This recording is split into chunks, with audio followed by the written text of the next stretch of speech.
What's poppin' party people? Welcome to Secular Minority Podcast.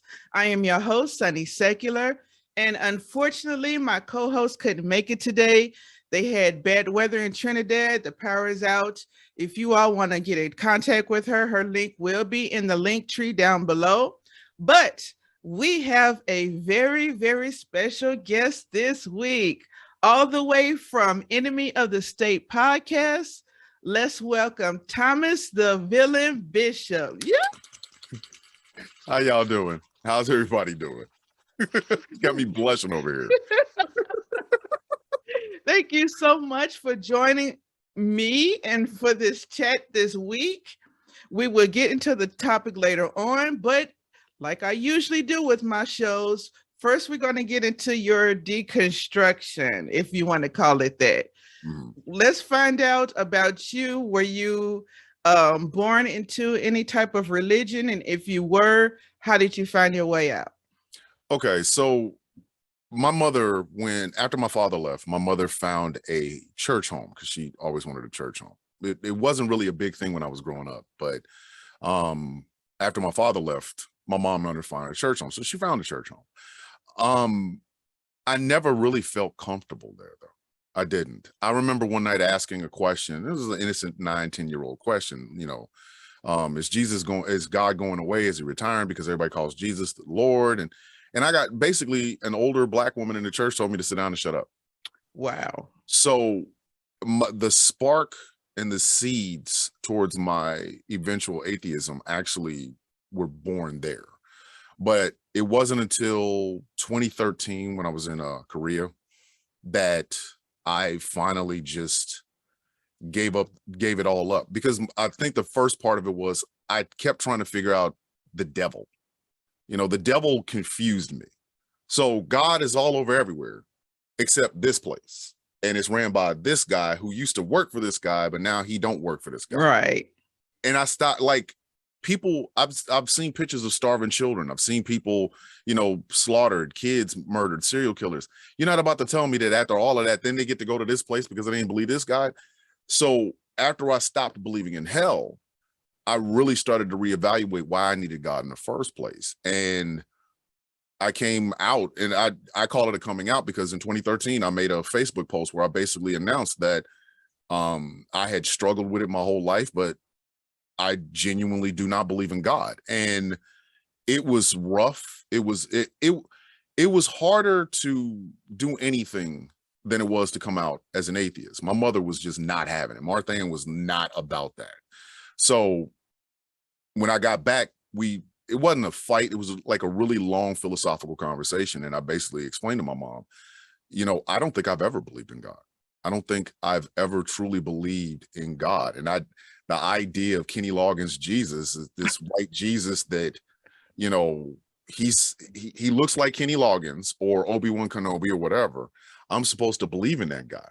None of this stuff made sense. And I've read the Bible several times, and it just seemed very mishmash, hodgepodge. So after I finished talking to my mom, I said, I'll always love you. Your son's still the same. I just don't believe in God.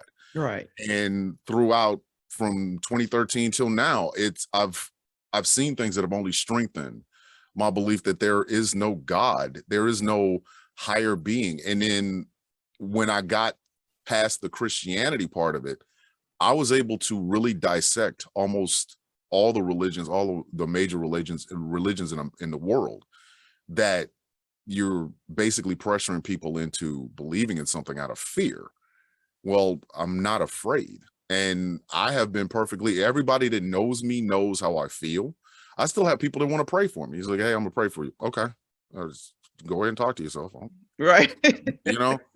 But that's actually what sparked it when I was a kid, asking questions or questioning the knowledge that these people were trying to give me, and watching religious leaders basically abuse that belief started me on the journey that eventually in 2013 allowed me to be honest with myself. I always tell people all the time, I'm going to die. They're going to put my body in a box. They're going to put a box in the ground. I have requested that my tombstone say on the back, I'm dead, quit listening to me.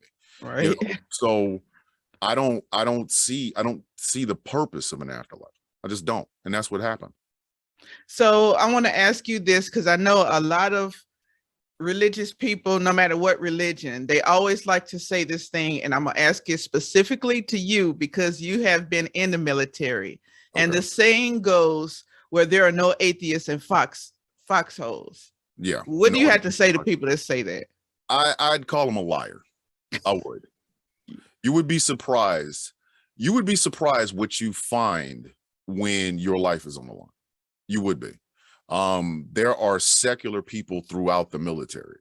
Mm-hmm. You have some, and don't get me wrong, there are some who are extremely religious, be it is Muslim or Christian or Jewish or what have you, to the point where, you know, tattoos start popping up and accommodations. And there's never been any problem with it. But there is a very thriving secular atheist belief system within the military.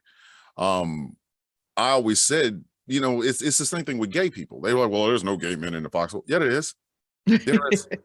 And I always said that, you know, I gave the story talking about a gay man.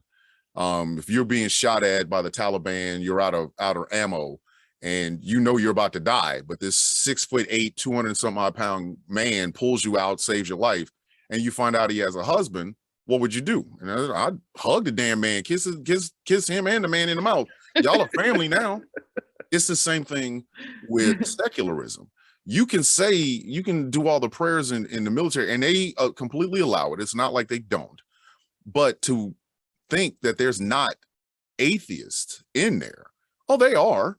They're just trying to fight to stay alive, as opposed to, well, I know if I get a bullet in my face, I'm going to dance with Skyfather and Kenny Loggins and the Lambs and the Lions, who for some reason are doing a dance, I guess. I don't know.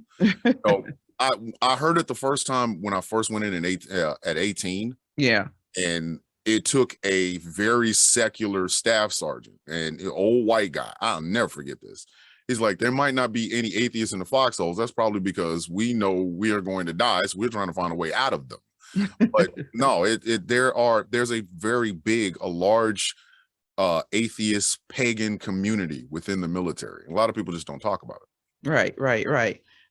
Okay, and there's another question that I wanted to follow up with that, and that is for the people who say, oh, well, you mentioned all the bad people making Christianity look bad, but in my observation, it's all based on their Bible. Mm-hmm. How do you feel about that, the Bible and how Christianity is going now? I'll be flat out honest with you. I don't think a lot of people read that book. Right. I don't. I think there is, if people will cherry pick the Constitution, if people will cherry pick music, they will cherry pick things. What makes people think that they wouldn't cherry pick the Bible? You know, everybody talks about Leviticus says man shall not lay with man. Leviticus also says you can't have that catfish while wearing that wool blend suit, right? While playing football. You know what I mean? So there is so much cherry picking of the Bible, and it's not just Christianity. All religions do it. Right. Islam is based on a religion of peace, of discipline, of 4 pillars, or the 5 pillars of Islam. And you have some people who have never read the book, but they'll tell you what Allah hates. The Christians will tell you what God hates. You've never read the book then.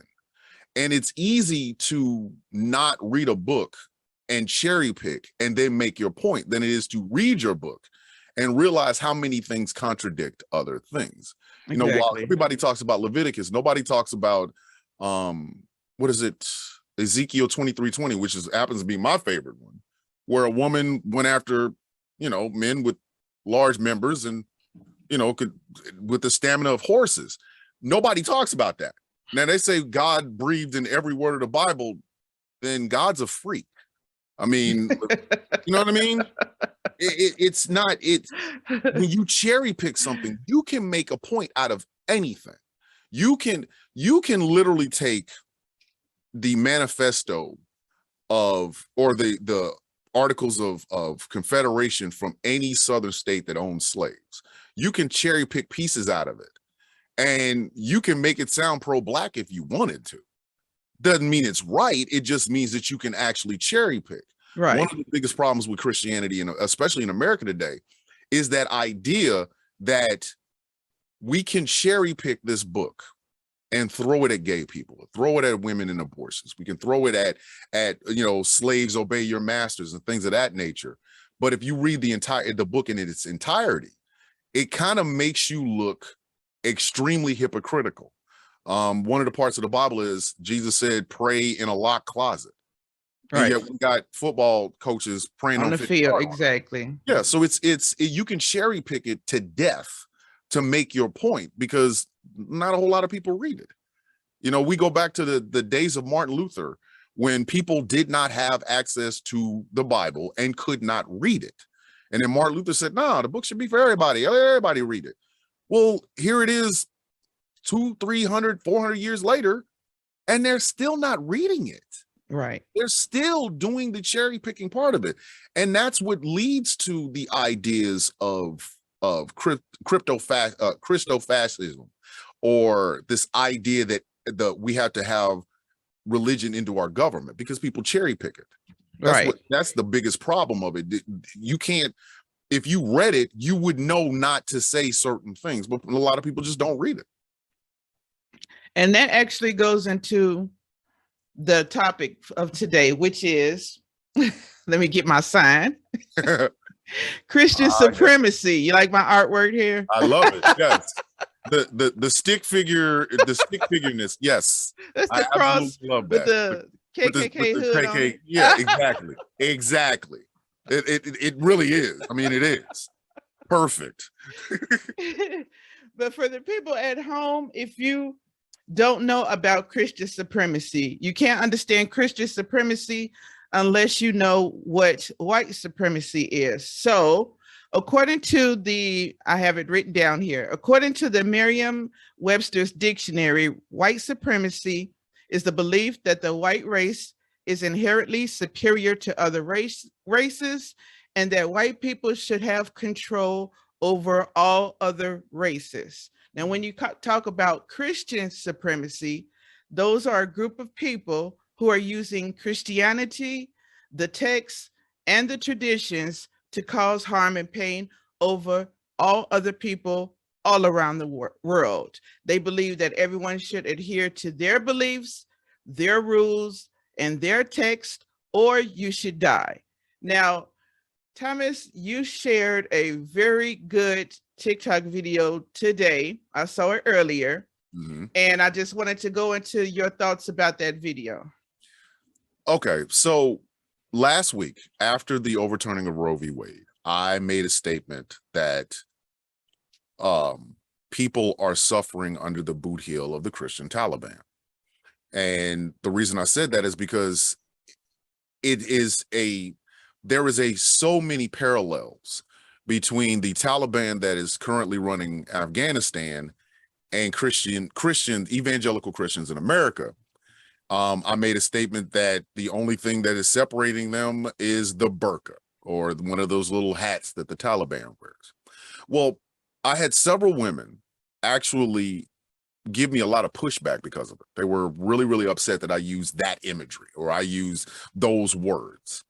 So today, somebody had tagged me in a video where there's a guy, once again, the scourge of most of America, guys with microphones and podcasts and stuff like that, where a man basically admitted that they are the Christian Taliban, right? That they are trying to spread Christian nationalism across America. You have Lauren Boebert, who, for whatever reason, has been elected, completely ignoring the first part of the First Amendment, which is the Congress shall not, establish a religion or prohibit the worshiping thereof. So when I made that statement, I meant every single word of it, and people got offended anyway. So when I found this video, I was basically saying, I'm not the one saying this. Right. I am simply repeating what I've already heard. And when you take into account how many rules and how many laws are being passed that have their natural beginnings in religion, you understand why I would say something like that. The overturning of Roe v. Wade is not a science problem. It's not a overpopulation problem. It's none of that. Its roots start in a religious belief that life begins at erection, or when you just think about having sex or what have you. So the fact that they took that idea and turned it into Supreme Court precedent shows the power of Christian supremacy, because this law would not have been passed if Roe v. Wade was, I don't know, Abdullah, Muhammad v. Wade, or what have you. Right. It would have never been passed in law in the first place. It's not just the fact that they're trying to press religious dogma into law, but they're trying to pass only Christian dogma into law. The Satanists don't get a chance to say anything. The pagans don't get a chance to say anything. Atheists don't get a chance to say anything. Agnostics don't. They're still using racist tropes about Jewish people killing Jesus to, talk, well, Christian Taliban will say something to the effect of, oh, well, we can't let the globalist run our country.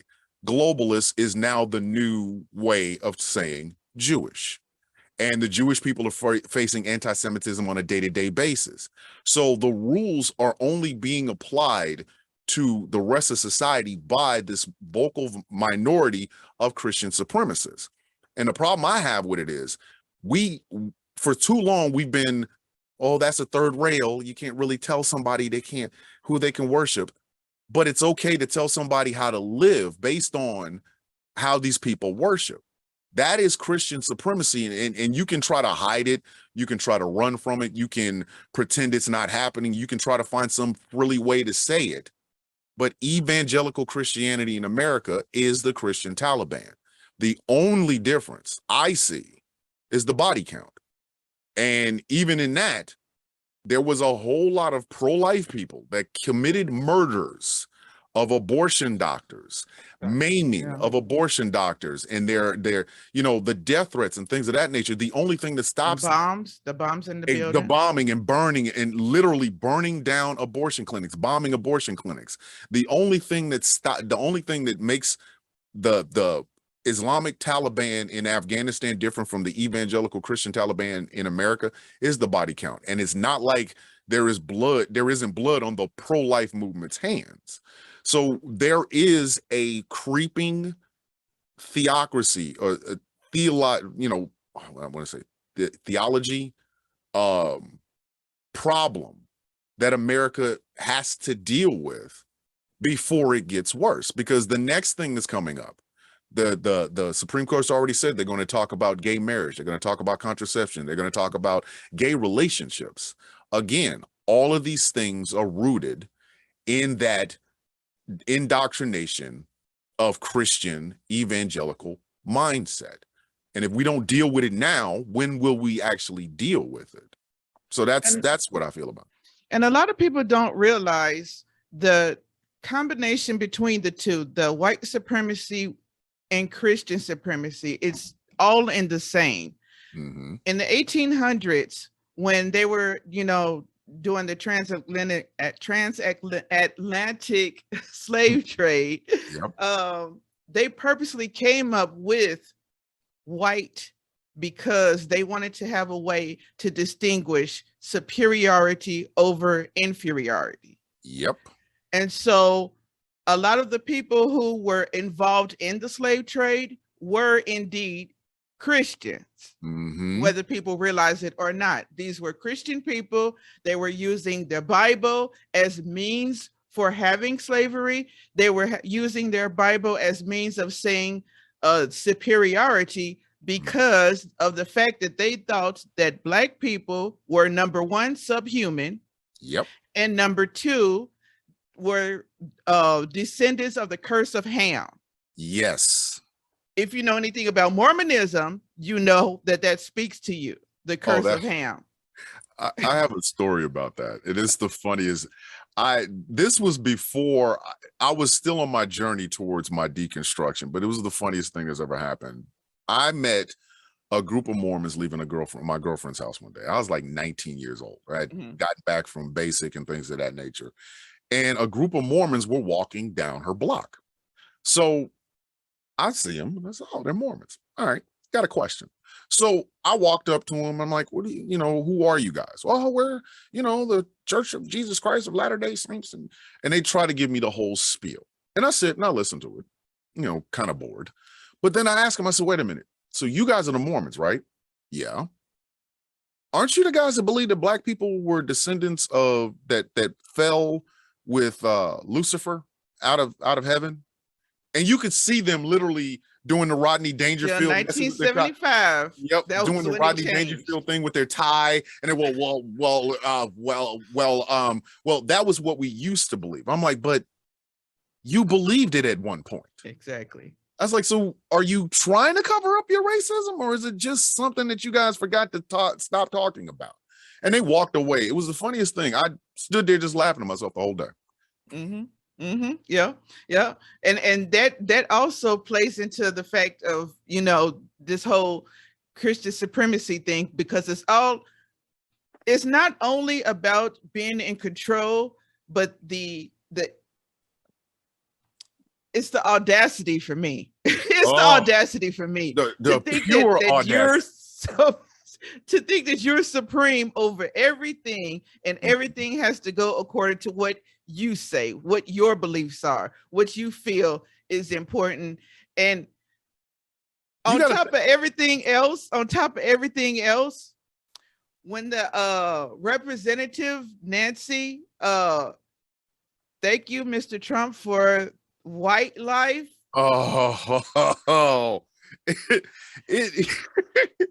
That for all of this other stuff that we already going through.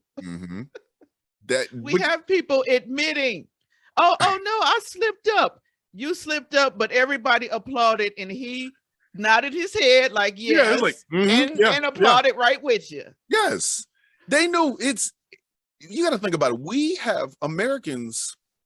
You and I both have been raised in a country where a out and out terrorist organization, the Ku Klux Klan, have called themselves Christians. They have positioned their little whatever in the form of a cross, and they burn crosses. And when asked about them, especially right after 9/11, and people were like, this is all Muslims, this is how Muslims are. And then people were going, KKK. And the easy answer for them was, well, that's not all of us.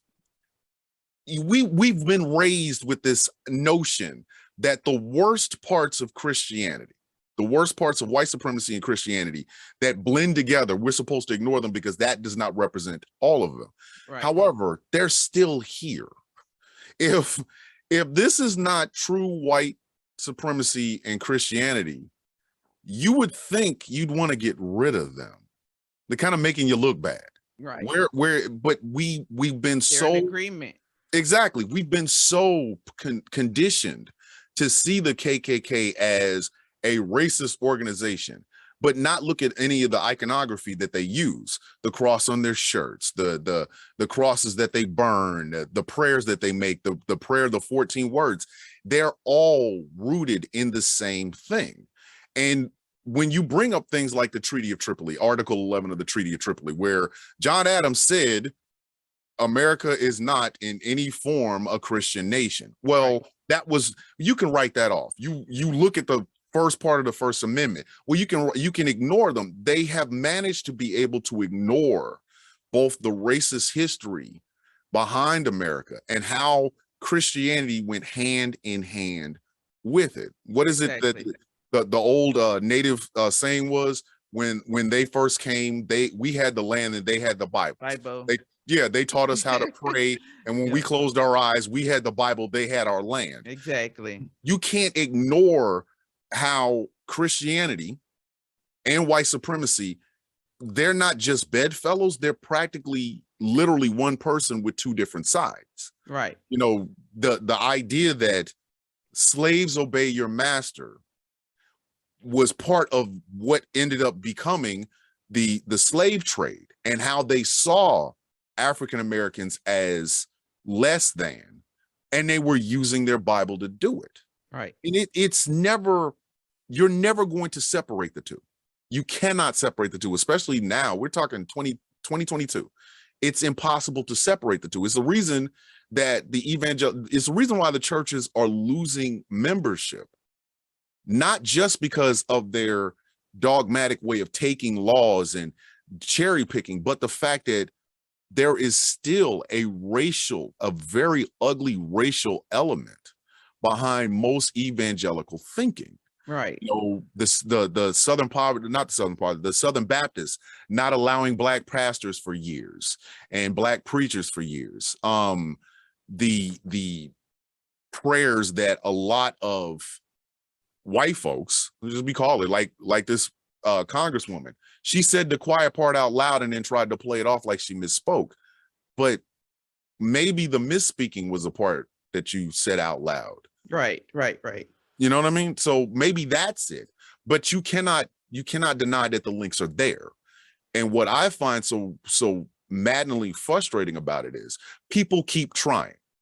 You know, they were doing this before I deconstructed my belief system. And now that I have, I'm really not about to, no.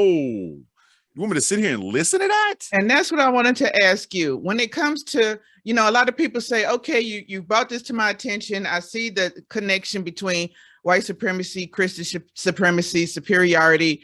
Now what? What's the solution? And for me, I would have to say, as soon as you identify the problem, it's time for you to speak up and to stop other people from doing it. What do you think the solution would be? The very first part I would have to say is you need to sit with it. You've got to sit. To jump directly into action, you're walking in half blind. Sit with that knowledge. Don't look at the Bible. Don't look at the Bible stories. Look at what your Bible has been used to do. Sit with that. Just sit with it and go, there is centuries of this, not just in America, but around the world. There are centuries of this. Let me sit with this for a second. Let's take a step back. Is it about faith with you, or is it about religion? If it's about faith, then you don't need that Bible. And then once you finally have literally worked out your feelings about faith and religion, it is time to start speaking out. Exactly. It is time for you to, the uncomfortability that a lot of Christians have is the reasons that they're still Christians in the first place. They see what is done in their name. They see it. This is not a shock to them, but they're so afraid to sit in it. They will go along to get along. Well, I'm going to be a Christian. Did you see that the Klan burned another Black church? Right. Did you see that? Okay, you don't want to use the Klan. All right. Look at how many white supremacists will pray to your God while they're doing something like burning a Black Lives Matter flag or harassing Black people or, yelling storming the Capitol. Exactly. Wanting to stone gay people to death. Still using racist tropes towards Jewish people. They're doing it with the same book that you have sitting in your lap right now. Exactly. Ignoring it is obviously not doing you any good. And if you really honestly, if it's all about Christ and it's all about Christ's love, then at some point you have to say that's not love.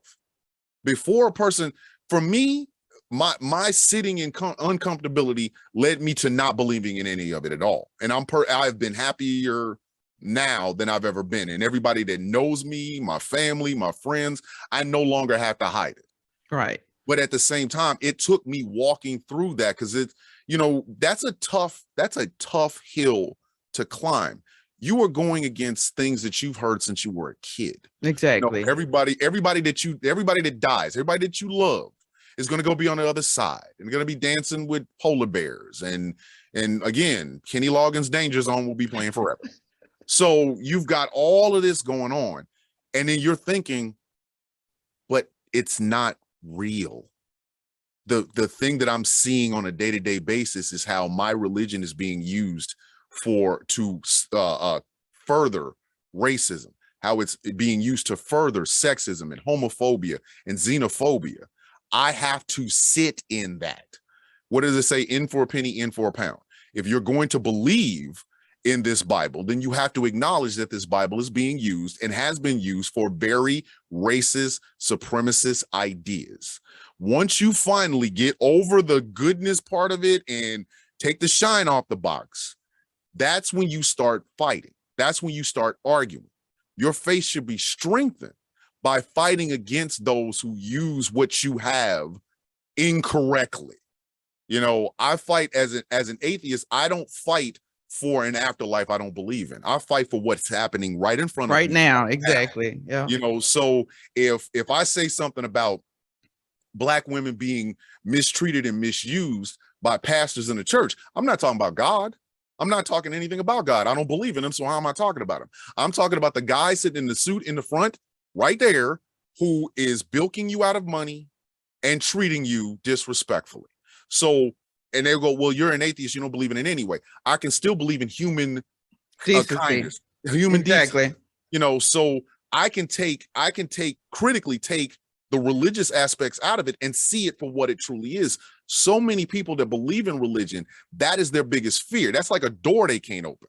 They can get past almost everything. They can recognize that, yeah, you know, white men have really used this Bible to subject a lot of people to crime and murder and rape and things of that nature. But when you get to that door and you realize by you not saying anything, you have literally co-signed it. That's a door they don't want to walk through. Exactly. Yeah. That's a painful thing. If somebody told you you eating salad caused the death of 5 people, whoever it is picking your vegetables, at the end of the day, they get shot in the head. You're good that first salad, you know, okay, 5 people just died for this thing. At salad 10, that's 50 people. Now you really got to start asking yourself, do I really want this salad? Do I really want this anymore? Exactly. Because every time you get it, they sit it in front of you. Here's your salad. Oh, by the way, 5 more people died for this. That first salad, you're going to be like, I don't understand this. That's kind of strange. Salad number 4. Wow, this is becoming something because I got a body count now. Right. Salad 10, you're a serial killer and you know it. So at that point, you got to either stop eating the salad or confront why these people are dying in the first place. Yeah. And if you take yourself out of the, I want to eat healthy, it's about me, it's about my belief in eating healthy. If you step back from that and literally go, this is causing the death of people, you have a better understanding. The deconstruction doesn't have to mean you end up as an atheist, but it does mean that you are the sort of person that while you're sitting in your pulpit with your Bible, you are also actively, openly telling your pastor to stop using and cherry picking certain things in the Bible. You have to fight that urge to not do anything, but you have to sit in the uncomfortability in the first place. Right. And we have come to everything you said was spot on. They need to do have responsibility, question everything. We always say that, question everything. Where can everybody find you if they want to look you up? Okay. So there is the Enemy of the State podcast on Anchor and Spotify, and I'm trying to get it hooked up to Apple and things of that nature.